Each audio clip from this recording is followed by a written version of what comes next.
تعالوا ارسموا معايا بالوان اويل باستيل. وخليني اقول لكم الفرق ما بين الاويل باستيل والسوفت باستيل، عشان من الواضح كده ان كذا حد بيتلخبط ما بينهم.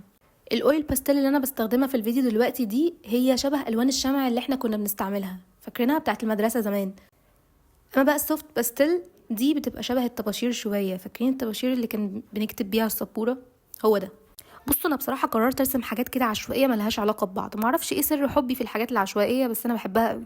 وبحس ان الموضوع ما بيبقاش مرتبط باي حاجه كده اللي هو جد كده، اللي هو لازم تطلع رسمه حلوه قوي ومش عارفه ايه. لا، الموضوع بيبقى ابسط من كده بكتير، فبيحمسني اكتر ان انا ارسم. اول حاجه رسمتها رسمت منبه على شكل قلب، وتاني حاجه رسمت كان كده فيها طماطم متقطعه. ومحدش يسالني ليه، محدش يسالني ليه، إيه انتوا عارفين انا بحب الاكل، خلاص الموضوع مش جديد عليكم.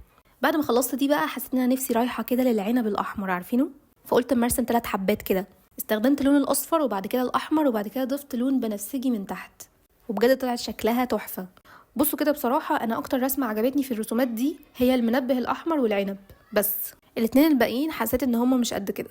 فانتوا قولوا لي بقى رايكم، ايه اكتر رسمه عجبتكم في دول وايه اقل واحده فيهم؟ بعد ما خلصت العنب حسيت ان ممكن اضيف حاجه كمان، وكنت زهقت بقى بصراحه، فرسمت تفاحه عاديه خالص ما فيهاش اي ابتكار. اعملوا بقى سيف للفيديو وقولوا لي ارسم ايه المره الجايه.